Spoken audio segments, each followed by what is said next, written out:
ओह, एक सेकंड। 31-20 मतलब? अच्छा। हाँ जी सर। तारीख? नहीं सर, लग्न सारणी में बता रही हूँ, 31-20 वाले में मिलेगा। हाँ, वो तो है। मैं अब लग्न सारिणी तो निकालूंगा। है आपके पास लग्न सारिणी? हाँ सर। सभी के पास है लग्न सारिणी? आपने सर फोटो भेजी तो थी उस दिन सबको। ये लो, मैं आप सामने दिखाऊंगा ना। हम्म,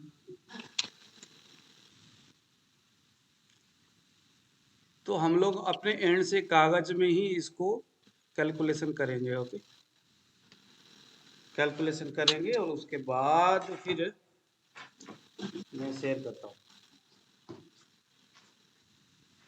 तो मैंने सूत्र आप लोगों को नोट कराया था, सूत्र याद होगा। क्या जी करना सर। है हमें? सूर्य स्पष्ट, सूर्य स्पष्ट इष्ट का काल कितना है? 7, 16, 40, 12। 7, 16। आप लोग भी नोट करिए, 40, 12। अब यहाँ पर हमें इष्टकाल को जोड़ना है, तो इष्टकाल जोड़िए। इष्टकाल है हमारा, कितना है? 17, 20।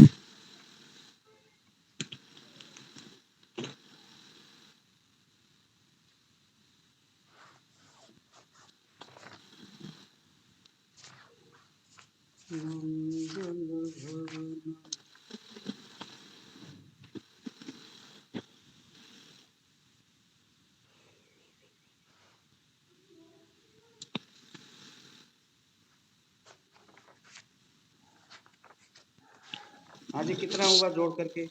7, 16, 57, 32। आप लोग जोड़ रहे हैं कि नहीं?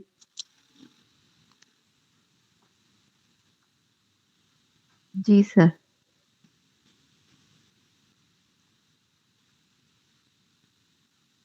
अब क्या करना है हमने? अब सर लग्न सारणी में देखना है। हाँ, तो देखिए जरा लग्न सारणी में कितना कितना आया, क्या क्या देखना है।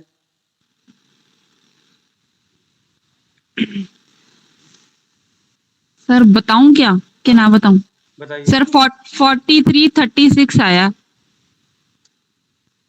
हाँ, 43, 36। ठीक बताया सर ये? अब क्या करें? इसमें इष्ट काल ऐड कर देंगे। क्या बात, आपने तो पूरा होमवर्क कर रखा है। कितना हुआ? वही कर रहे हैं सर ऐड। 60, 56। तो सर ये एक राशि में ये आगे लेकर के जाएंगे क्या सर? एक सेकंड रुको।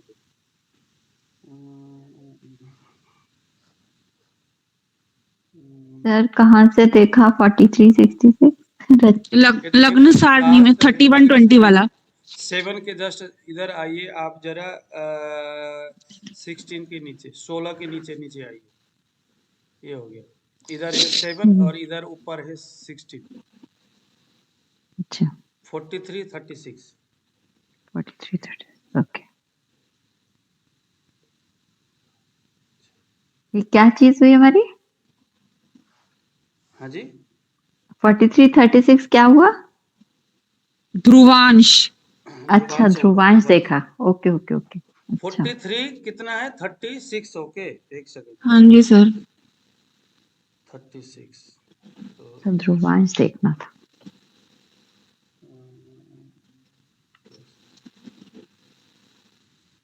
56 है। कितना हुआ उसको जोड़ेंगे तो? सर ये 60, 56 आ रहा है। अब क्या 60। करेंगे सर? 60 का मतलब है जीरो को घटा दो, 60 को घटा दो।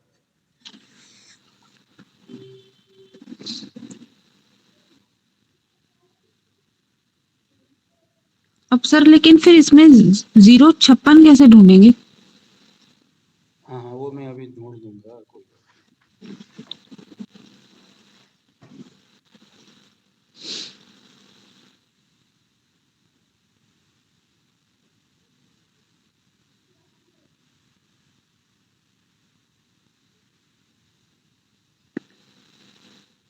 अच्छा मिल गया सर, मिल गया। नहीं। आप बोलना नहीं, बस आप नहीं बोलना, बाकी सभी लोगों को भी तो पता होना चाहिए ना अपने से। हाँ सर, बिल्कुल नहीं बोलूंगी सर।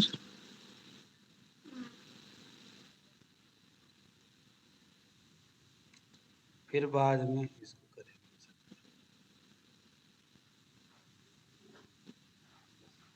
हाँ जी, मिला सबको? 058 और यहाँ लिखा है वो 14 हाँ सही कह रहे हो आप। 15 के नीचे ना, 14 और 15 के नीचे 051 है और एक 058 है। हाँ तो सर हम 58 को नहीं 058 लेना है। वाला ले लेंगे ना, क्योंकि 58 वाला पास में है। नहीं नहीं पास नहीं है नहीं उसके, नहीं, हाँ। एक सेकंड, हाँ हाँ हाँ हाँ, ठीक है ठीक है ठीक है, 58 को ले लीजिए। 58 क्योंकि 56 हो गया ना, 56 नहीं नहीं, 58 हाँ को सर, नहीं लेना है, 51 को लेना है। लेकिन सर 56 के ज्यादा पास नहीं हो गया 58 वाला? आज की बात नहीं है। उससे पहले वाला ही लेना है हमेशा। हाँ, एक सेकंड, यहाँ दोनों को भी ले सकते हैं ना, दोनों का मतलब 51 थोड़ा सा दूर पड़ जाएगा है ना, 58 को लेंगे हम। वही ना सर। 58 को लेंगे, ठीक है, 58 ले लो, वो नजदीक पड़ेगा वो। तो कितना हो गया हमारा? 11 14 15 11 ऊपर 0 15 15 होगा, 15 हाँ सर, होगा। 15 15 हाँ 15 और हमारा अंश है कितना है? 056 हो जाएगा ना सर? नहीं नहीं सर 11 15 056 नहीं होगा? नहीं, 056 तो हमने ध्रुवांश से उधर देखना है। अभी मैं आपको दिखाता हूँ लग्न स्पष्ट।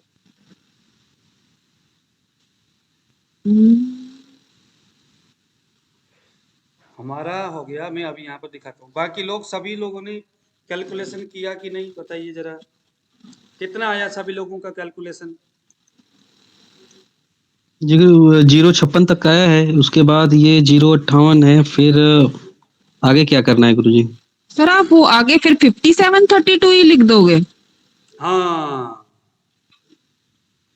क्यों सर? उसके उसमें जब हमने इष्टकाल, वैसे इसमें जब ये इष्टकाल इष्टकाल को हमने, जोड़ करके जो निकला है ना, ये तो हमारा लब्ध ध्रुवांश है ना, उस ध्रुवांक को हमने वहां पर ढूंढना है। ढूंढने के बाद ये जो निकल रहा है ना 056, ये हमारा राशि अंश के लिए है। ये कला विकला तो ऊपर ही है ना 57, देखो मैंने आपको अच्छा भेज दिया भाई। कला विकला जो है हमारा वो ऊपर ही रह गया ना, कला विकला। अभी जो हम कर रहे हैं वो तो हम राशि और अंश के ऊपर हम लोग अभी कैलकुलेशन कर रहे हैं, कला विकला तो हमारे ऊपर ही है। लेकिन सर जैसे ये 056 में हमने ढूंढा, तो एक तरह से इसी हमने कला विकला के अंदर नहीं। ढूंढा, हाँ, तो इसी कला विकला के अंदर ही हमने ढूंढा है, तो यही कला विकला नहीं आनी चाहिए आगे? नहीं नहीं नहीं, कला विकला ये नहीं ना होगा, ये तो हमने ध्रुवांश से ढूंढा ना जी। अरे कहाँ गया? एक सेकंड, ये हमारा ध्रुवांश है। ठीक है सर। ये देखिए, आप लोगों ने देखा कि नहीं इसको कैलकुलेशन? हमारा 7 16 40 12 सूर्य स्पष्ट है, 17 20 हमारा इष्टकाल है। इन दोनों को जोड़ दो, 2 के 2, 2 में 1 3 हो गया, ठीक है। 40 में 17 57 हो गया, 16 के 16 7 के 7 हो गया, ठीक है। अब हमने क्या किया, इसके बाद 7 और 16 को हमने वहां से ढूंढने का प्रयास किया लग्न सारणी में। 7 राशि 16 अंश, 7 राशि लेफ्ट में 16 अंश ऊपर, दोनों के नीचे देखा तो 43 36 था। इसमें हमने इष्टकाल जोड़ दिया। इष्टकाल जोड़ते ही उसमें इष्टकाल, क्योंकि इष्टकाल क्या है, सूर्योदय से लेकर के जन्म समय के उस बीच की दूरी है, तो वो दूरी यहाँ पर इसने ले लिया, 056 हो गया। ये क्या है, ये जस्ट सूर्योदय हमारा ये ले लिया है यहाँ पर 43 36 यहाँ पर इसी साथ हो गया। अब हम यहाँ से वो दूरी देख रहे, 17 20 हमारा इष्टकाल है, तो ये दूरी बता दिया कि कितना दूर है जन्म इस व्यक्ति का। जब इसको जोड़ दिया तो यहाँ पर जो मान आया, ये हमारा लब्ध ध्रुवांश है ये। तो ये ध्रुवांश को हम फिर दोबारा जा करके उस दूरी को देखने के लिए दोबारा हम उसी लग्न सारणी से देखेंगे, तो लग्न सारणी में 0 था, 11 इधर लेफ्ट साइड में 11 राशि था और ऊपर 15 लिखा था। तो 11 राशि, 15 अंश, 57 कला और 32 भी कला। अब मैं आपको दिखाता हूँ अब हमारा कितना एक्यूरेसी हुआ है। कभी भी जो सॉफ्टवेयर है वो मतलब कि एप्लीकेशन प्रॉपर तो नहीं दिखाता हाथ के कैलकुलेशन और उसमें तो, लेकिन वो सर इसलिए नहीं दिखाता क्योंकि ये हमेशा सूर्योदय कुछ और ही ले रहे होते हैं। हाँ बस मैं दिखा रहा हूँ। ये देखो 3 दिसंबर 2022 2:10 PM जालंधर। ये देखिए लग्न क्या आ गया 12, 12 मीन्स 11, 11 है ना, जी सर, मीन लग्न हो गया ना। मीन हो गया। हमारा अंश कितना है 15 है, यहाँ पर 17 है, ठीक है, यहाँ कितना है 17 है और 57 32। अच्छा दूसरी बात मैं आपको एक चीज बताता हूँ कि हमने यह जो लग्न स्पष्ट निकाला है ना, ये एक्यूरेसी नहीं है। इसमें क्या नहीं है, इसमें एक्यूरेसी नहीं है। ये मोटा मोटी कैलकुलेशन करके हमें बता देगा। अदरवाइज तो लग्न स्पष्ट निकालने के लिए हमें सबसे पहले दशम लग्न स्पष्ट निकालना होगा। दशम लग्न स्पष्ट से जो भाव स्पष्ट है, दशम भाव स्पष्ट है, उस दशम भाव स्पष्ट के आधार पर चतुर्थ भाव स्पष्ट निकलता है। चतुर्थ भाव स्पष्ट के आधार पर हमें लग्न भाव स्पष्ट निकलता है। ऐसा करके ना उसका लंबा चौड़ा कैलकुलेशन होता है। तो अभी हम लोगों ने लग्न स्पष्ट निकालने का जो तरीका है वो हमने क्या किया, ये सिंपल सा चलो बन गया, राशि हमें पता चला और अंक मोटा मोटी हमें पता चला। गु, हाँ जी। गुरुजी ये में 57 कहाँ से आया ये गुरुजी? 57 ऊपर इष्ट सूर्य स्पष्ट में आप इष्टकाल को जोड़, सूर्य स्पष्ट में इष्टकाल जोड़ दो। 7 16 40 12 ये सूर्य स्पष्ट है, 17 और 20 इष्टकाल है। तो 12 के अच्छा नीचे तो ये 20 करिए, 40 के नीचे 17 करिए। जी जी वो तो है, हाँ हाँ। तो ये 57 32 ये जो है ये पूरा नीचे आ जाएगा, ये 17 16 ये हाँ हट जाएगा। वो आ गया ना, क्योंकि हमने 7 16 को ही लेकर के अभी तक हम लोग कर रहे हैं। अभी जी हम जी जी लोगों कर ने रहे। देखो राशि अंश कला विकला निकालना है। कला विकला तो हमारा वही हो ही गया सूर्योदय, क्योंकि सूर्योदय हम जो इष्ट जो सूर्य जो इष्ट काल है सूर्य स्पष्ट है, उससे हम लोगों ने इष्ट काल के साथ जोड़ दिया। जी जी जी जोड़ करके ये चीजें हमारा इस तरह से ये निकला, ठीक है। जी जी जी समझ अच्छा समझ। इसमें एक चीज हम शायद मुझे लगता है इसके एक्यूरेसी के लिए हम एक चीज और कर सकते हैं। इसमें आप लोग करके देखना, सुबह सूर्योदय के समय में रचेता जी आप लोग ध्यान से सुनिएगा, ये लग्न स्पष्ट जिस विधि से ये हो रहा है ना, सर आपने रिकॉर्डिंग पे तो लगा दिया ना ये? लगा दिया है। एक कैलकुलेशन आप लोग एक्स्ट्रा कुछ करके ये देखो कि अभी हम लोगों ने जो सूर्य स्पष्ट निकाला है वो सुबह के जो सूर्योदय है उस वक्त के सूर्य स्पष्ट के आधार पर जन्म समय के सूर्योदय सूर्य स्पष्ट हम लोगों ने निकाला है। हम लोगों ने वह जो डिफरेंस है उसको भी हम लोगों ने मैनेज किया है यहाँ पर। यदि हम पंचांग में सुबह सूर्योदय के समय में सुबह, अच्छा चलो इसको भी हम लोग करके देखते, चलो यहीं पर करके देख। सुबह सूर्योदय के समय में जो सूर्य स्पष्ट था, अविनाश जी आया समझ में? पंचांग में सुबह सुबह सूर्योदय के समय में जो सूर्य स्पष्ट जो लिखा हुआ रहता है, अब हम उसके आधार पर इष्ट काल को जोड़ करके लग्न स्पष्ट निकालने का प्रयास करेंगे। शायद यहाँ पर हमें जो कुंडली में यहाँ पर ये जो दिखा रहा है ये इस कैलकुलेशन से वहां पर अंश भी एक्यूरेसी आएगा। एक बार करके देखते हैं ना, अभी तक मैंने उस दिशा में कभी नहीं सोचा, लेकिन अभी करते करते मेरे दिमाग में आ रहा है कि सुबह सूर्योदय के समय में जो हमारा जो सूर्य स्पष्ट मान है उस मान में हम इष्टकाल जोड़ देंगे एक बार वो, क्योंकि अभी हम लोगों ने यहाँ पर सूर्य स्पष्ट तो सीधा हमने हमारा जो 2:20 समथिंग क्या था टाइम, उस टाइम के हिसाब से हम लोगों ने किया हुआ है। तो एक बार उसको भी करके देखते आप। मैं आपको यहाँ पर निकालता हूँ इसका टाइम। सूर्योदय के समय में सूर्योदय ये हमारा कौन सा है, ये कौन सा महीना था? दिसंबर था ना जी दिसंबर कौन सा तारीख था? 3 दिसंबर 2022। 3 दिसंबर। अब इसको भी ना क्लियर करते हुए चलेंगे ना। आप जरा लिखिए 3 दिसंबर 2022।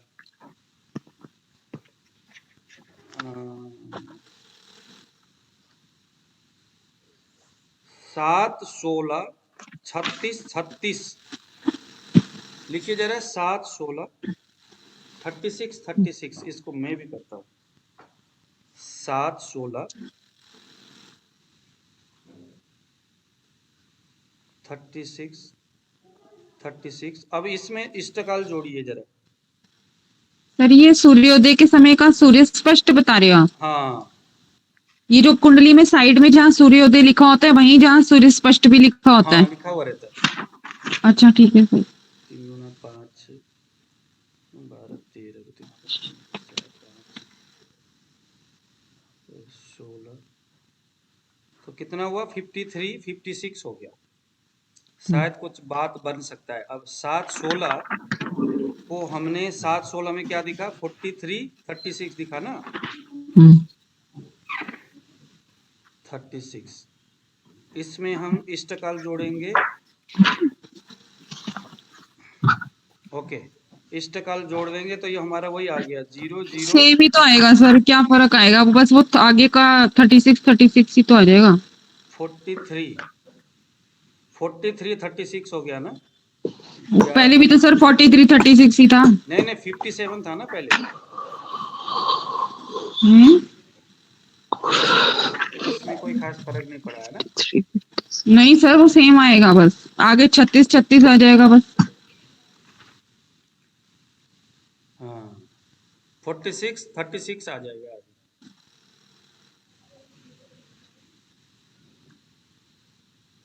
नहीं बना बात सूर्योदय के हिसाब से नहीं, ये वही की सच है। जो हम पहले कर रहे हैं वही सही है। हाँ? जो हम पहले कर रहे हैं वही सही है। चलिए अब हम लोग यहाँ पर क्या करेंगे? कुंडली को भरने का तरीका अब हम लोग, आपको पता चली गया होगा।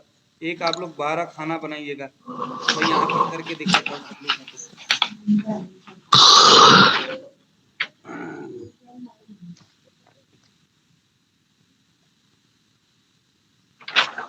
चलिए जरा भगवान श्री हरि का नाम लीजिएगा और 12 खाना बना करके कुंडली बनाएंगे। आप लोग देख पा रहे हैं यहाँ पर लग्न कुंडली? कम से कम कुछ नहीं तो लग्न कुंडली बनाना ही सीख लिया हम लोगों ने, है ना। तो लग्न स्पष्ट हमारा कितना हुआ है? 12 नहीं नहीं 11 लिखना होगा ना अभी तो। है सर। 11, 15, अच्छा अच्छा 43, 30, 57, 57, 32 ये हो गया। तो देखिए जरा 11 का मतलब क्या हो गया हमारा? आप लोगों को सही दिखाई दे रहा है कि नहीं यहाँ पर? नहीं सर, चमक आ रही सर, चमक आ रही। चलो चमक अब आ रहा है। सर वो दिख भी नहीं रहा पूरा, आधा अब ठीक है, ठीक है। हाँ अब ठीक है, अब ठीक है सर। अब सर आप देखिए कुछ भी लिख दो और बाद में दिखा देना। हाँ वैसे कर लेंगे तब पूरा लिख दो सर फिर दिखा देना। ये 11 का मतलब हो गया यहाँ पर 12, यानी कि हमारा जो लग्न है वो 12 हो गया। अब 12 है तो यहाँ पर 1 लिखिए, 2 लिखिए, 3 लिखिए, 4 लिखिए, 5, 6, 7, 8, 9, 10, 11। 12 मीन्स मीन, मीन लग्न हो गया ये। सर गुरुजी 12 क्यों लिखा? 11 था तो 12 क्यों लिखे हैं गुरुजी? हाँ 11 था क्योंकि 11 राशि से ऊपर चला गया ना, 15 अंश ऊपर चला गया। हाँ हाँ में जा रहा है हाँ हाँ हाँ 11 राशि से ऊपर चला गया है ना, तो 15 हो गया। 11 11, हाँ 11 15 हो गया है। हाँ 15 होने का मतलब है अब यहाँ पर 11 नहीं रहेगा, यहाँ हमने 15 लिखना, 12 लिखना है। तो ये हो गया हमारा मीन लग्न बोलेंगे इसको हम। सेकेंड हाउस में द्वितीय भाव में मेष राशि हो गया, तृतीय भाव में वृष राशि हो गया, चतुर्थ भाव में मिथुन राशि हो गया, पंचम भाव में कर्क राशि हो गया, षष्ठम भाव में सिंह राशि हो गया, सप्तम भाव में कन्या राशि हो गया, अष्टम भाव में तुला राशि हो गया, नवम भाव में वृश्चिक राशि हो गया, दसम भाव में धनु राशि हो गया, 11वें भाव में मकर राशि हो गया और द्वादश भाव में 12वां भाव में कुंभ राशि हो गई। तो इस तरह से हमारा ये सारा हम लोगों ने यहाँ पर राशि को रख दिया। ठीक है, आ रहा समझ में? अब हम लोग यहाँ पर ग्रह को भरेंगे। ग्रह को क्या करेंगे? भरेंगे। तो सबसे पहले हम लोगों ने चंद्र स्पष्ट किया था। तो चंद्र स्पष्ट करने का मतलब क्या हुआ? चंद्रमा देखिए जरा कितने स्पष्ट में है, 11, 21, 14, 17, यही है ना? जी सर। 11 का मतलब है कि कुंभ राशि को क्रस करके मीन राशि में चल रहा है चंद्रमा। तो हमने जी सर। में चंद्रमा लिख दिया। जी सर। अब सूर्य को देखिए, सूर्य कहाँ है? 7, 16, 40, 12। 7 यानी तुला राशि को क्रस किया है। तुला राशि को क्रस किया है तो सूर्य कहाँ आ गया? ये आ गया नवम भाव में। अब आ गया मंगल। मंगल देव कहाँ है? 1, 23, 55। 1 यानी मेष राशि को क्रस हो गया तो 2 में आ गया मंगल, यानी कि थर्ड हाउस में मंगल आ गया। बुध देखिए जरा, 8, 0, 0, 48। 8 यानी वृश्चिक से आगे निकल गया है। कितना आगे?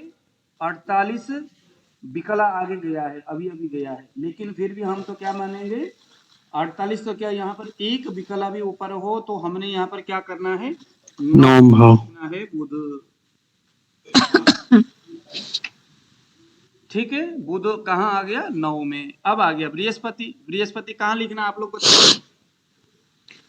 फर्स्ट हाउस में। हाँ, कहाँ पर? फर्स्ट हाउस में, पहले भाव में। ये देखिए। अब शुक्र देखिए जरा कहाँ लिखना है?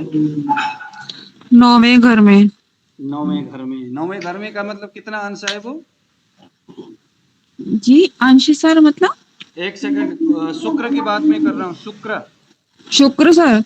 हाँ शुक्र सर अष्टम घर में। हाँ, अष्टम घर में। अष्टम घर नहीं अष्टम राशि में है। अष्टम राशि 8वें राशि में है। हाँ सर, सॉरी, जहाँ 8 मतलब 9वें घर में, ठीक बोल रही थी सर मैं। ठीक है सर, 9वें घर में ही सर। 9वें घर में 8वें राशि में। जी अब सर। आ गया शनि महाराज। शनि महाराज किस राशि में है? 9, 25। कौन से राशि में, कौन से भाव में होना चाहिए? 11वें घर में। 11वें। यहाँ पर आ गया शनि। ठीक है, अब हमारे कौन आ गए? राहु महाराज। राहु का राशि क्या है? 0, 17। 0 का मतलब मेष। क्या हो गया? मेष राशि। मेष। अब केतु को रखने के लिए जहां राहु है वहां से 7 गिनना है। 1, 2, 3, 4, 5, 6, 7। तो केतु जी महाराज जो है हमारे अष्टम भाव में आ गए। हो गया? ये हो जी सर। गया हमारा लग्न कुंडली। हम लोगों ने भर लिया। अब देखिए जरा इसके कुंडली कितना अच्छा है। लग्न में चंद्रमा और बृहस्पति आके बैठे हुए हैं। लग्नेश बृहस्पति लग्न में है। किम कुर्वन्ति ग्रहा सर्वे यष्ट केंद्रे बृहस्पति। क्या बात है, लग्न में ही आ गया बृहस्पति। लेकिन अविनाश जी आप लोगों को मालूम होगा, अगर लग्न से केंद्र में बृहस्पति और शुक्र होगा अपने घर में तो क्या होगा? शुभ ग्रह होने की वजह से अपने शुभ फल को नहीं देने वाले होंगे। फल नहीं देगा। आ रहा है समझ में सूत्र? तो इस तरह से हम लोग ये सूत्र को बाद में पढ़ेंगे। खैर अभी, क्योंकि अभी हम लोगों ने यहाँ पर, अब हमने ये देखना है कि अभी इस बच्चे का जन्म तो हो गया, लग्न कुंडली हम लोगों ने निकाल लिया, कुंडली भी 12 खाने हमने भर लिया, कौन से राशि कहाँ होना चाहिए वो देख लिया। अब हमने ये देखना है कि इस वक्त या जन्म के समय में बच्चे का कौन से ग्रह का दशा था और अभी बच्चे का कौन से ग्रह का दशा चल रहा है। दशा जो होता है अलग अलग प्रांत में अपना अलग अलग तरीका से दशा देखा जाता है। कुंडली के हिसाब से भी दशा, जैसे विंशोत्तरी दशा हो गया, अष्टोत्तरी दशा हो गया, त्रिभागी दशा हो गया, योगिनी दशा हो गया और आपके ऐसे नवांश दशा हो गया, चर दशा हो गया, लग्न दशा हो गया, मंडूक दशा हो गया, नवांश दशा हो गया, अष्टोत्तरी दशा हो गया, बहुत सारे दशा होते हैं। अलग अलग कंडीशन में अलग अलग दशा देखा जाता है। लेकिन हमारे पूर्वी भाग में, पूर्वी भारत के मतलब हमारे जो इस एरिया में, मतलब लगा लो इलाहाबाद से लेकर के, इलाहाबाद जो है ना उसके आस उससे इधर, इलाहाबाद से इधर विंशोत्तरी दशा से ग्रह देखने का, विंशोत्तरी दशा, विंशोत्तरी इलाहाबाद से इधर बिहार हो गया, पंजाब हो गया, हमारे जो है ये विंशोत्तरी दशा देखने की परंपरा है। दक्षिण भारत में जाओगे तो वहां पर चर दशा हो गया, वहां पर विंशोत्तरी दशा हो गया, ये सारी चीजें देखा जाता है। और उधर जाओगे चीन हो गया, भूटान हो गया, नेपाल हो गया, वहां जाओगे तो त्रिभागी दशा देखने का प्रचलन है। अब ये प्रचलन किसने शुरू किया, ये त्रिभागी दशा, ये भी हम लोग बाद में पढ़ेंगे उसके बारे में कुछ सिंपल सा। लेकिन अभी हम लोग रहते हैं जहां विंशोत्तरी दशा चलता है। विंशोत्तरी का मतलब है विंश यानी 20, उत्तरी यानी 100 साल से ऊपर 20 साल, यानी 120 साल का जो वर्ष का जो कैलकुलेशन है। एक आदमी पहले जमाने में जब ये कुंडली बना तो उस समय आचार्यों ने ऐसा माना कि एक इंसान का जीवन कम से कम 120 साल तक रहता है। एक इंसान का जीवन 120 साल तक रहता है, उतना उसका उम्र है। तो उसके 3 भाग किया गया, 3 भाग करके मध्यम, अल्पायु, मध्यम आयु और दीर्घायु ऐसा करके इन्होंने बनाया हुआ है। वो खैर हम लोग स्टेप बाय स्टेप बाद में पढ़ेंगे। तो इस 120 में से, इस 120 को हम लोगों ने अलग अलग ग्रहों के, सूर्य का जैसे 6 वर्ष सूर्य का रख दिया, चंद्रमा का 10 वर्ष रख दिया, ऐसे करके अलग अलग ग्रहों के अलग अलग वर्ष रखा हुआ है। उसको भी हम लोग थोड़ी देर में पढ़ेंगे, ठीक है जी। तो कौन सा ग्रह का दशा अभी चल रहा है, दशा जिस ग्रह का चल रहा है उसी ग्रह के प्रभाव उस व्यक्ति के जीवन में होता है। वो ग्रह अभी गोचर में कहाँ है, ट्रांजैक्शन में, जिस घर में होगा उसके हिसाब से, किस ग्रह के साथ किस नक्षत्र में बैठा है, वो नक्षत्र के मालिक के ऊपर भी वो प्रभाव डालता है। उसके लिए जीवन में अच्छा या बुरा क्या कुछ होगा, वो विंशोत्तरी दशा निकालने से पता चलेगा कि वो कब होगा। कुंडली तो बता देगा कि हाँ ये होगा, विंशोत्तरी दशा बताएगा कब होगा। आ रहा समझ में? तो अब हम लोग सीखेंगे विंशोत्तरी दशा। बिल्कुल सिंपल है, क्योंकि हम लोगों ने ग्रह स्पष्ट करने की विधि तो सीख ही लिया, ग्रह स्पष्ट करने की विधि हम लोगों ने सीख लिया ना। तो सर, हाँ जी। सर मुझे ये पूछना है कि जैसे हमने ये लाकी कुंडली बनाई तो हमने जो उसका राशि था तो वो 12 सबसे पहले हमने इस घर में रखा, तो हम इसी घर को पहले घर में यही हमेशा रखेंगे? हाँ, ये हमारा, इसमें हमारा ये जो मीन राशि है ये हमारा लग्न हो गया। लग्न कुंडली जब हम लग्न स्पष्ट करेंगे तो जी। लग्न स्पष्ट करते वक्त जो राशि आएगा, राशि अंश कला विकल्प जो राशि आएगा वो हमारा लग्न में रहेगा, और उस राशि का जो मालिक है उसे हम लग्नेश कहेंगे। लग्नेश संपूर्ण कुंडली को लीड करता है, तो लग्नेश जो है सबसे मजबूत होता है। तो ये वाला ही हाउस जो है हमेशा लग्नेश का होगा, हाँ जो फर्स्ट आपने लिखा है? हाँ, और फर्स्ट में जो उसके मैंने यहाँ पर 12 लिखा है ये लग्न हाउस है, फर्स्ट हाउस यानी लग्न अच्छा, कुंडली, लग्न भाव हो गया। ओके, प्रथम भाव जो है ये फर्स्ट हाउस प्रथम भाव है, सेकंड हाउस द्वितीय भाव। अभी अच्छा, हम बाद में पढ़ेंगे इसके ऊपर, इसके लिए क्या जी, करते हैं। थर्ड ओके, हाउस तृतीय भाव, फोर्थ हाउस, फिफ्थ हाउस, 6, 7, 8, 9, 10, 11, 12 द्वादश अच्छा, भाव। जब हम लोग सर्वाष्टक वर्ग वगैरह पढ़ेंगे तो बहुत अच्छा रहेगा, द्वादश भाव में कितना नंबर आया है। तो चलिए जरा अब हम लोग विंशोत्तरी दशा पढ़ने जा रहे हैं, ठीक है। इसका मैंने एक अति शॉर्टकट, बहुत इसके सूत्र बहुत लंबा चौड़ा है, लेकिन मैंने एक थोड़ा सा ये किया हुआ है, क्या बोलते हैं, एक मैंने कैलकुलेशन निकाला हुआ है। तो मैं यहाँ पर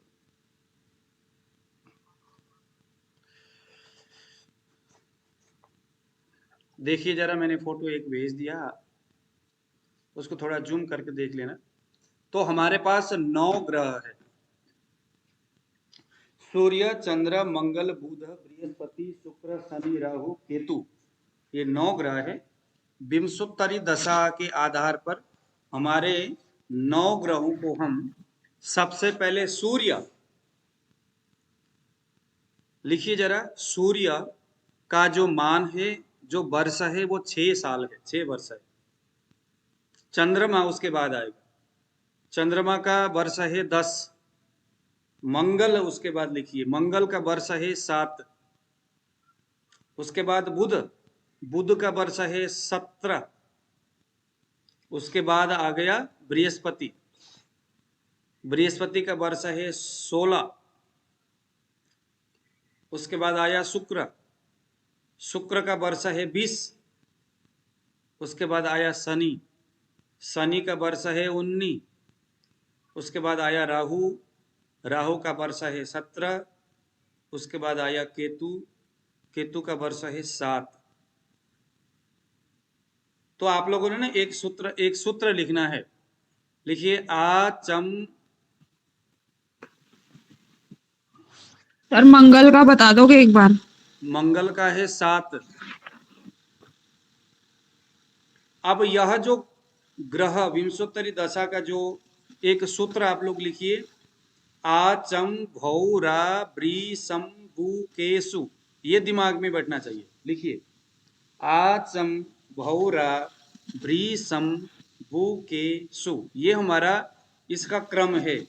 आ यानी सूर्य, चम यानी चंद्रमा, भौ यानी मंगल, भौ यानी भौमा, है ना, रा यानी राहु, ब्री यानी बृहस्पति, सम यानी शनि, बु यानी बुध, के यानी केतु, सु यानी शुक्र।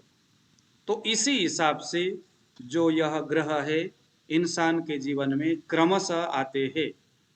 6 वर्ष सूर्य का दशा अगर चलता है, 6 वर्ष क्रस होने के बाद चम यानी चंद्रमा का दशा शुरू हो गया। चंद्रमा का दशा 10 साल तक चलेगा। उसके बाद जब ये दशा खत्म होगा तो भौ यानी मंगल का दशा शुरू हो गया। मंगल का दशा 7 वर्ष तक चलेगा। उसके बाद जो नया दशा आएगा वह है राहु, भौ रा। राहु का दशा 17 साल चलेगा। 17 साल दशा समाप्त होने के बाद फिर आएगा बृहस्पति, भौ रा ब्री। 16 वर्ष तक चलेगा बृहस्पति।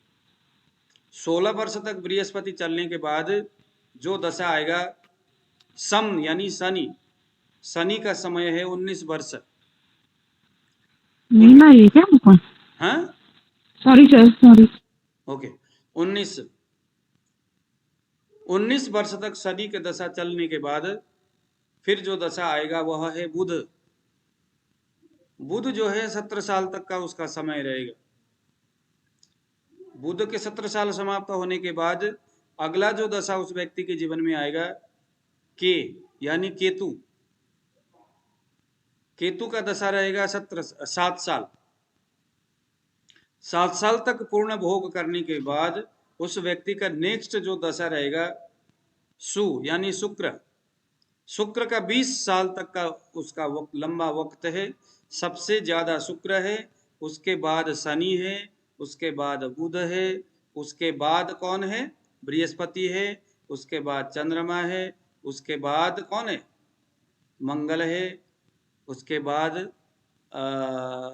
मंगल और केतु है, उसके बाद सूर्य है। तो ये सारी चीजें क्रमशः दशा है। सर बुध और राहु दोनों 17 साल है ना? हाँ, सूत्र एक बार फिर से बोल दीजिए गुरुजी। आ चम भौ रा ब्री सम बु के सु। इसको याद करना है। कैसे? देखिए, आचम भौरा वृषम बुकेसु, ऐसा याद करना है। आचम भौरा वृषम बुकेसु, ये कुछ सामान्य सूत्र है, इसको याद करने दिक्कत है। कौन सा दशा चल रहा है? आचम भौरा वृषम, शनि है।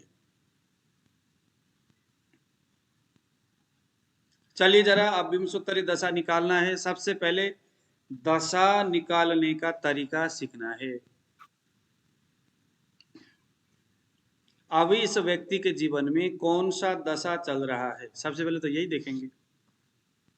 तो दशा निकालने का तरीका है उस सूत्र लिखिए जरा, उस व्यक्ति के का जो जन्म है, जन्म नक्षत्र को लिखना है और उसके बाद उसके नंबर को लिखना है, यानी कि कितने नंबर वाला दशा है। इस व्यक्ति का कौन सा दशा था? अश्विनी नक्षत्र था। नहीं, वर्तमान नक्षत्र रेवती था। रेवती नक्षत्र का मतलब कितना है, कितना नंबर है?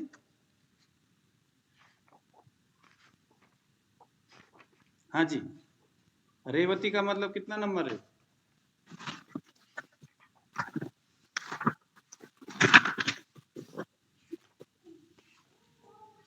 अ, 25 है गुरुजी, 25। फिर देखिए, और कोई दूसरे नहीं, को बताइए। 27 है। सबसे अंतिम वाला नक्षत्र है वो। अच्छा, रेवती सबसे, हाँ ठीक ठीक ठीक। रेवती नक्षत्र सबसे एंड का है, 27 हो गया।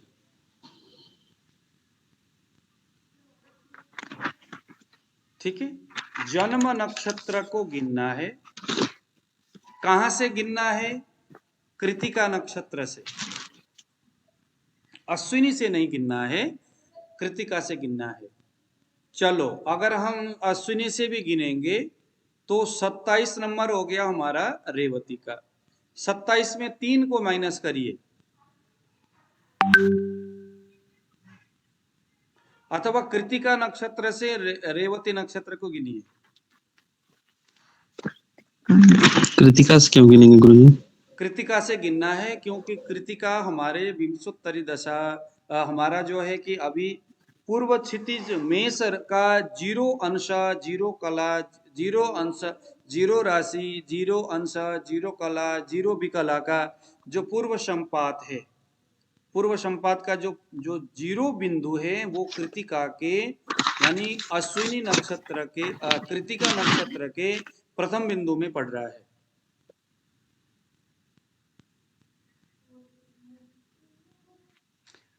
आपने देखे होंगे हमारा जो पृथ्वी है थोड़ा सा ऐसा झुका हुआ है। कितना झुका है? 23.22 उतना झुका हुआ है। ऐसा नहीं है, सीधा नहीं है। तो कृतिका का मतलब अश्विनी भरणी कृतिका। अश्विनी यानी सीधा है एकदम, भरणी कृतिका। अब ये कृतिका कैसे हुआ? मैंने आपको पढ़ाया था, सूर्य की जो गति है, कितने साल में वो जो सूर्य थोड़े थोड़े करके आगे जो झुकता है, वो आगे झुकने से उसका जो प्रथम संपात है वो अभी कृतिका में आकर के टिका हुआ है।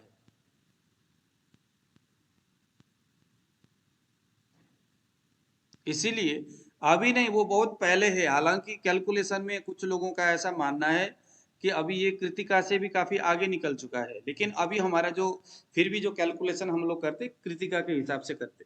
यहाँ पर दो भाग में लोग बात करते। कुछ लोग कहते हैं कि अभी ये आपका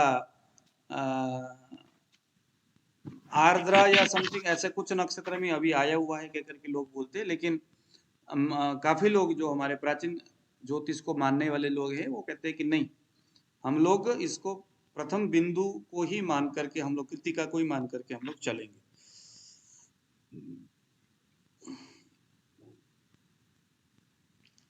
तो कृतिका नक्षत्र से जन्म नक्षत्र को कैलकुलेशन करना है। तो करिए जरा, कितना हुआ, कितना नंबर? 25 हाँ जी, 25 होगा। हाँ, उस 25 को अब आप 9 से भाग दीजिए। करिए जरा, 25 को 9 से भाग दीजिए।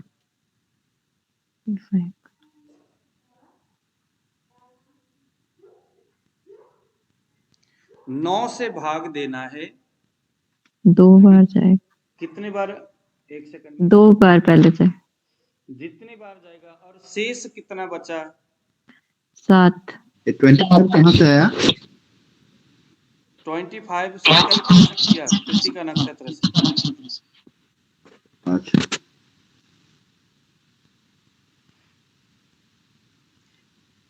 9 दूना 18, 9 3 27, 9 दूना 18, 7 बज गए। अब यह जो 7 का मतलब है, इस 7 को हम ऐसे करके गिनेंगे। देखिए, आ चम भौ रा ब्री सम बु। देखिए जरा, आचम भौरा ब्रिशंभु, आचम भौरा ब्रिशंभु केसु, आचम भौरा ब्रिशंभु केसु करते हुए जाइए जरा। आपके उंगली कहां जाकर के, किस राशि में जाकर के टिक जाता है?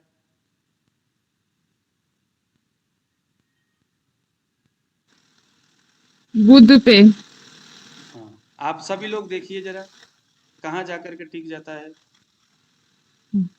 मतलब 7th उंगली में बुध आता है। हाँ, तो इस व्यक्ति का जो जन्म हुआ है वह बुध की दशा में हुआ है। आ रहा समझ में? फिर से बताता हूं, बताना पड़ेगा दोबारा? आ गया सर। हो गया ना? हो कृतिका गया। नक्षत्र से जन्म नक्षत्र तक गिनना है, और उस नक्षत्र के जो संख्या है उसको 9 से भाग देना है। जो शेष बचेगा, उस शेष बचे को कैलकुलेशन गिनना है। आचम भौरा ब्रिशंभु केसु, आचम भौरा ब्रिशंभु केसु, जितना शेष होता है कैलकुलेशन करते वक्त उस नंबर में अपने उंगली को पहुंचाना है। जैसे 7 है, आचम भौरा ब्रिशंभु, 7 में बु आ गया, बु मीन्स बुध। तो हमने क्या माना, इस व्यक्ति का जो जन्म है बुध के दशा में हुआ है। अब हमें क्या करना है, बुध का जो दशा है उसका भुक्त काल और उसका भोग्य काल, ये दोनों निकालना है हमने। बुध का, क्योंकि ग्रह तो गतिमान है, चलता रहता है, तो बुध जो है उसका भुक्त समय कितना है और भोग्य समय कितना है। भुक्त का मतलब होता है जो आगे भोग चुका है, वो ग्रह, वह ग्रह निकल चुका है, उसका समय निकल चुका है। भोग्य का मतलब होता है उस ग्रह के, जैसे कि बुध का समय कितना है? 17। 17 है। 17। तो 17 का मतलब तो 17 साल, बहुत लंबा हो गया। अब बुध के दशा कहने से तो यहाँ नहीं ना चलेगा भाई। उन 17 में से कितना साल भुक्त है, आगे निकल गया। अब कितना साल भोग्य है, यानी इसके जन्म के बाद अभी कितने साल तक इसके जीवन में बुध का दशा चलेगा, वह चलने वाला जो दशा, वो उसको हम कुंडली में रखेंगे। उसको हम कहेंगे भोग्य दशा। भोग्य यानी भोगने वाला, भुक्त यानी जो भोग चुका है। अविनाश जी, आया समझ में? जी सर। ओके, अब चलिए जरा हम लोग यहाँ पर कैलकुलेशन करेंगे। दशा साधन लिखिए अपने पास, देखिए मैंने फोटो खींच करके भेजा हुआ है। दशा साधन, दशा साधन में हम क्या करेंगे, चलो मैं भी करता हूँ, कागज में करता हूँ और उसके बाद आप लोगों को बाद में फोटो खींच के भेज। आप लोगों को आनंद आ रहा है कि नहीं आ रहा है? जी। आ रहा है ना? नहीं आ रहा है हाँ सर, बहुत आ रहा है। करके फिर मैं आगे बढ़ जाऊंगा मेष बीस बोलने के लिए। लेकिन देखो, मुझे ना रचयिता जी ने पहले बोला तो मुझे बड़ा गुस्सा आया यार, ये पता नहीं क्या बोल रही है, उल्टी उल्टी बोलती है ये। फिर बाद में 2-3 दिन तक पढ़ाते पढ़ाते भी क्यों, अभ्यास ही मेरा नहीं था, है ना, न पढ़ने का न पढ़ाने का, ये कैलकुलेशन वाला। साहब से बता रहा हूँ कि मैं 3-4 दिन तक तो मेरा भी दिमाग खराब हो गया। आप लोगों ने देखा होगा मेरे हाँ, कैलकुलेशन। इसीलिए सर आपने मुझे क्लास से ही निकाल दिया था। क्योंकि आप देखो मेरे खास बहन हो, खास मित्र हो, सब कुछ हो, तो आपके लिए तो मेरा हक है कि मैं आपको कभी निकालूं कभी डालूं। चलो ठीक है, अब हम क्या करेंगे, अब हमने यहाँ पर सूत्र क्या बोलता है वो देखना है। दशा साधन करना है। हमारा दशा किसका है? बुध का है। इसको हमने नोट करना है। बुध का नंबर कितना है? 17 है। इसको हमने नोट करना है। बुध का दशा है और उसका नंबर हमारा 17 है। 17 वर्ष का बुध का दशा है। तो हमने यहाँ पर 17 को याद रखना है, बुध को याद रखना है। ठीक है, अब हमने यहाँ पर क्या करना है, जो हम लोगों ने पलात्मक भयात निकाले थे वहां पर, उसको देखिए जरा कितना है पलात्मक भयात। मैंने अभी 1260। हाँ 1260। 1260। अभी देखिए जरा कैसे यहाँ पर इसके भुक्तकाल भोग्यकाल निकलता है। 1260 हमारा पलात्मक भयात है। इस पलात्मक भयात से हम गुणन करेंगे 17 से। 17 हमारा बुध का दशा है। इस 17 से 1260 को गुणन करिए। 21420।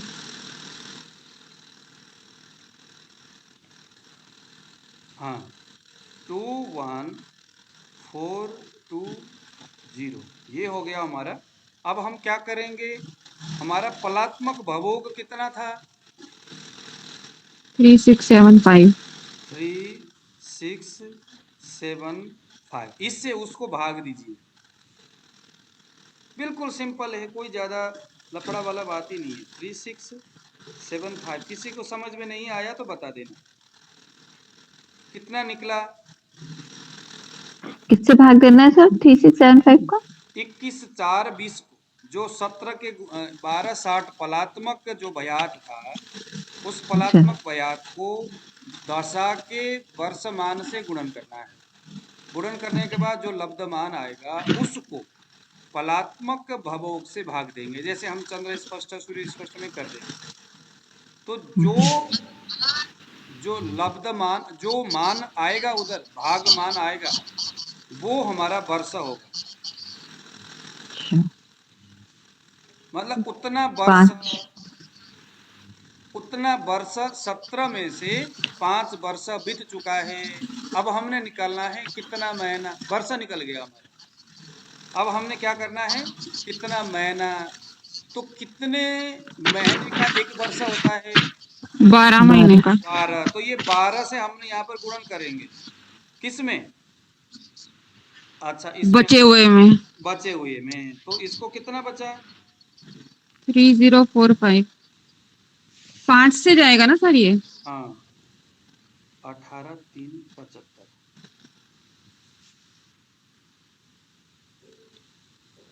18 कितना बचा? मेरा तो सर 3045 बचा है। हाँ जी 3045 आया। सही है। 3045 उतना आया ना, 3045, ठीक है। हमारा 36 75 है तो ठीक है। ये 6 बार नहीं गया। अब हम क्या करेंगे, इसको 12 से गुणन करेंगे क्योंकि हमने महीना निकालना है। 12 से गुणन करिए। 3045 540 36540 36540 जी सर। 6540। बहुत सिंपल प्रोसेस है। अब इसको आप भाग दीजिएगा 36 75 से। 9 बार जाएगा सर। 9 बार गया। ये 9 हो गया हमारा मास यानी महीना। जी। माखन सा लग रहा है कि नहीं आप, क्योंकि अब आप लोग इसमें एक्सपर्ट हो गए ना पूरा। हाँ गुरुजी एक बार फिर से बता दीजिए। क्या बताना? ये पलात्मक भयात में दशा के मान को से भाग दिए, उसके बाद क्या करना है? दशा के मान 1260 में 17 का भाग देंगे। 17 का गुणन करना है भैया। अच्छा गुणन करना है जी। गुणन करने से 21 4 20 आ गया, 21,420 आ जी गया। अब ये क्या जी हो गया, ये हमारा पलात्मक विपलात्मक भयात कह सकते हो आप, लेकिन नहीं कहना है। विपलात्मक भयात होने के लिए 60 से गुणन करना होता था वहां पर। यहाँ हम दशा जी मान। अब इसको हम अब क्या मानोगे, जो भी मानो, चलो विपलात्मक भयात ही मान लो, जी एक मान मान लो। एक मान लो। अब उसको हम कलात्मक भवोग से भाग देंगे। 36 75 से 21 420 को हम उसमें भाग देंगे तो 5 बार गया, 18 375 आया। तो इसको भाग, उसको माइनस किया, 21,420 में 18 3 75 को माइनस किया तो 3045 आया ना अविनाश जी? जी सर। हाँ। अब इसको हमने क्या करना है, हमारा वर्ष तो निकल गया। अब हमने महीना निकालना है, तो 12 महीने का एक वर्ष होता है, तो 12 से गुणन करना है। तो 36 5 40 हो गया। अब इसको हमने फिर 75 से भाग देना है। कितना आया रचिता जी? 5.94 9 बार गया है ना, 33075 आया है, तो 3465 बचा। 34 3675 से 9 9 इंटू 3675 33,075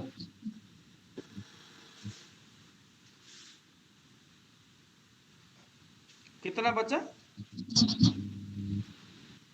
3465 34 65 65 हमारा महीना निकल गया। अब हमने निकालना है दिन। हाँ सर, दिन का एक महीना होता है 30 दिन का। 30 दिन का, तो 30 से यहाँ पर गुणन करिए 34 में 64 में। जी सर। 103950 103950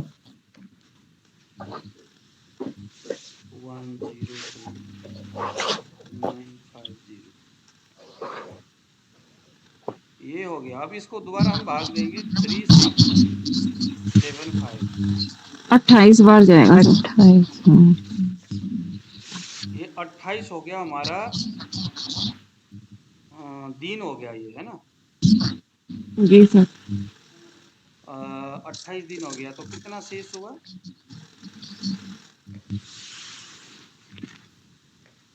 मतलब सर 17 में से 28 में से 28 17 कहाँ से आ गई? सर आपने कहा ना कितना शेष हुआ 28 बस सर 28 हो तो गया, दिन आ गए 28। अभी भी शेष में भी पहुंच गए क्या? नहीं सर, एक आपने कहा ना 28 दिन रह गए। कितना आया? 28 36 75 1005 1050 1050 1050 1050 है 1050 है। जी। ओके, अब इसको हम क्या करेंगे?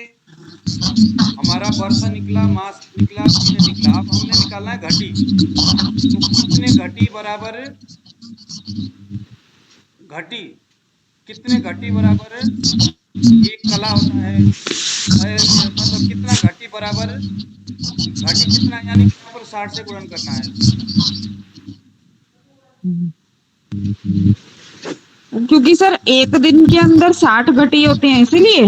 हाँ, 7 दिन का एक अहोरात्र होता है, 60 दिन का एक अहोरात्र होता है। अहोरात्र मीन्स एक अहोरात्र 60 घटी का। इसीलिए हमने 60 घटी को हमने यहाँ पर कर दिया गुणन 1050 इंटू 60। 63000 हाँ? 63,000 36 है ना? 63,000 63,000 सर। 1050 इंटू 63 1000 नहीं, 633,000 नहीं है। हाँ 000 वही 63,000 हुआ। नहीं नहीं, वही ना। 63,000 आया सर। अरे क्या बात है, 1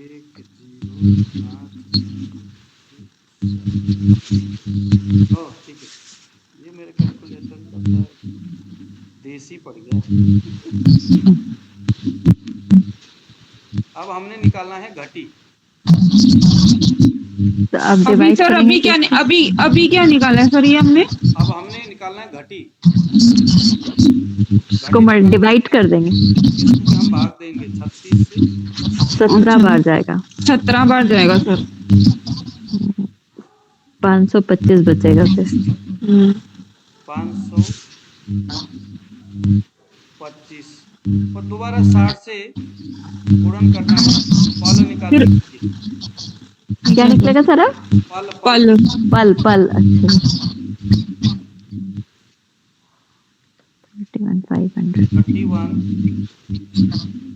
500 सर आप तो कह रहे थे महादशा निकालनी है, कौन सी दशा है? अभी निकल रहा है इससे। यहाँ पर भी हमने कितने से करना है अभी? 3675 3675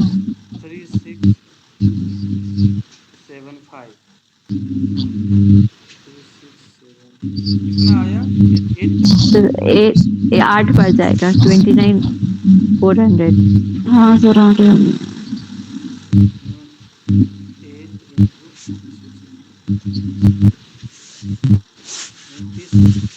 2100 बचेगा। 29,400 कितना बचा? 2100। 2100 अभी 2100 हमारा त्याज्य है, इसका भी कुछ करना है सर? नहीं करना 2100 हमारा, क्योंकि हम लोगों ने वर्ष मास दिन घटी फला निकाल लिया। अब इसको वर्ष मास दिन घटी फला को नोट करिए। 5 वर्ष 9 महीना 28 दिन 17 घटी 8 पला, इतना ये बच्चा आगे निकल चुका है। ठीक है, इतना निकल चुका है। अब हमने क्या करना है, सीधी सी बात है, जो 5 वर्ष लिखा है ना, 5 वर्ष जो लिखा है, उस 5 के ऊपर दशा के मान लिख लीजिएगा। कितना है दशा मान? 17। 17। 17 को लिखिए 5 के ऊपर, बाकी हर जगह 0 0 करिए। अब मैं इसका फोटो खींचता हूँ, उसके बाद में आगे के मैं आपको बताऊंगा कैलकुलेशन।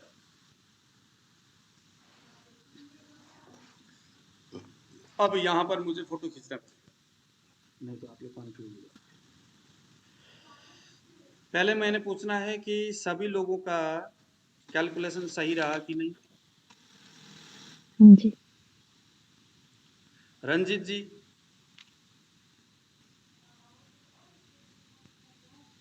रंजीत जी आपका कैलकुलेशन सही रहा कि नहीं?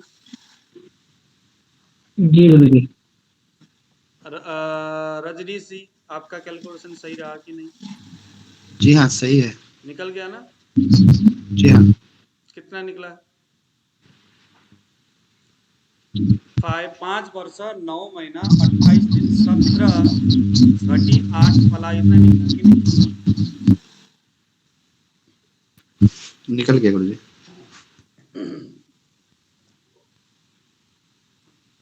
ठीक है, अब हम यहाँ पर ये घटी और पला, इन दिनों इसका प्रचलन नहीं है। घटी और पला,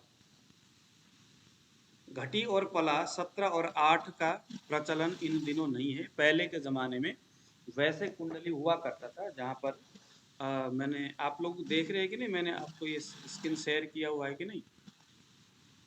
नहीं किया है, एक सेकंड। आप लोगों को कैलकुलेशन दोबारा दिखाना पड़ेगा कि नहीं? नहीं सर, समझ गए। आगे समझ। ये देखिए जरा, हम लोगों ने अभी तो जस्ट, क्योंकि ये प्राचीन ज्योतिष है शास्त्र, ये सिद्धांत बहुत पुराना है, उस आधार पर मैंने घटी और पला भी निकालने की विधि मैंने बता दी है। 60 से गुणन करो, घटी पला निकल। लेकिन हम लोग यहाँ क्या करेंगे, घटी और पला अभी इन दिनों जो कुंडली बनाने के लिए जो वो फॉर्म आता है, वहाँ पर घटी पला वाला हिसाब किताब नहीं होता।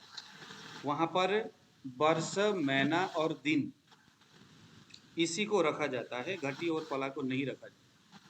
तो चलिए जरा, हमारा है 5 वर्ष 9 महीना 28 दिन। घटी पला नहीं लेना सर फिर? घटी पला को रहने दो, अभी घटी पला को रहने दो, अथवा घटी पला का भी हम लोग कैलकुलेशन कर लेंगे, सीखने तो।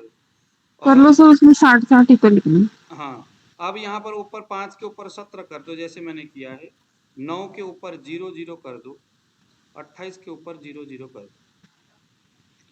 सबसे पहले हम लोग घटी पला को माइनस करते हुए जाएंगे, क्योंकि दशा वर्ष में जो ये हमारा जो दशा वर्ष है, इस दशा वर्ष में हमारा भुक्त जो काल है, इसको हम लोगों ने माइनस करना है। ठीक है, यही है ना जी? तो चलिए जरा करिए। 11 वर्ष 2 महीना 2 दिन। हाँ 11, हाँ अच्छा, आपने निकाल भी दिया? हाँ सर, मैंने भी निकाल। सर अगर घटी पला भी लिखोगे तब तो फिर सर 11 वर्ष 2 महीना 1 दिन 42 घटी और 52 पल। एक सेकंड, 60 में 8 माइनस किया 52, 59 है, 59 में 7, 7 8 9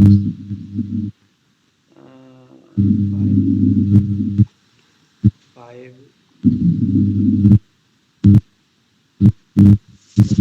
दिन पर 28 थे तो यहाँ पर 29 थे, तो यहाँ पर हो गया 1। जी सर। अब 1 हो गया तो यहाँ पर हो गया 11 महीना, 9 जी 10 सर। हो गया 2, जी सर। यहाँ है 16 में 5 गया कितना, 11। 11 11 2 1 42 52, इतना आ गया आप लोगों का। जी सर। क्या बात है, बस इतना ही है इसका। तो इसमें बस सर ये इतना छोटा है। हाँ इतनी लंबी कैलकुलेशन है सर ये। क्या कह रहे, इतनी तो लंबी कैलकुलेशन है सर, ये याद कैसे होगी? क्या याद होना है?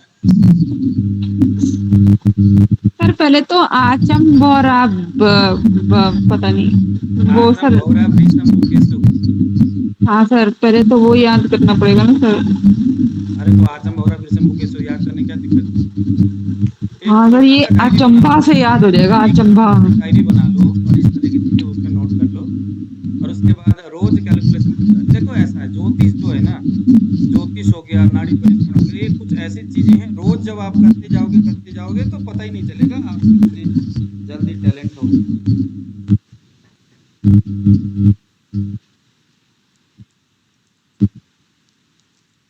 आपको पता नहीं।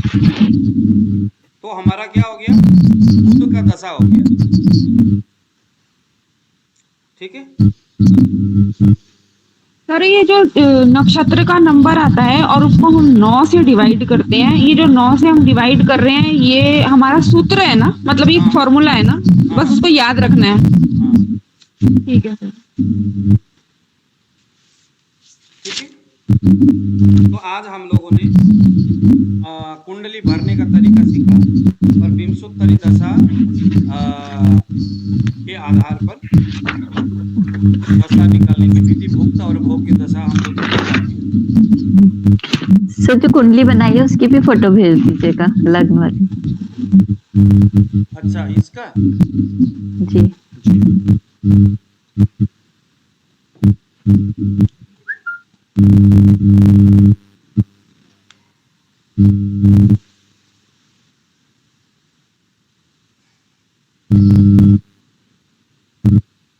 आप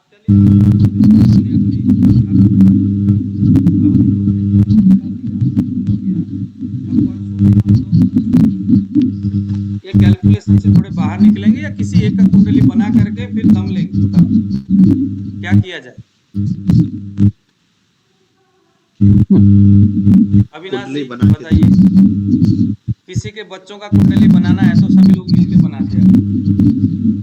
रंजित जी के बच्चा, छोटा बच्चा है, रंजित जी जी गुरु जी। कितना साल का बच्चा है? 2.5 साल। 2.5 साल का है। देखो कुंडली और सर बनाने 2.5 गुना ही करना होता है घटी पला में बदलने के लिए। कुंडली बनाने का सभी लोग मिलकर बनाएंगे, 100 रुपए दक्षिणा से। जी बिल्कुल गुरु जी। तो ठीक है, आज हमारा हम लोग आज इतना ही पढ़ेंगे।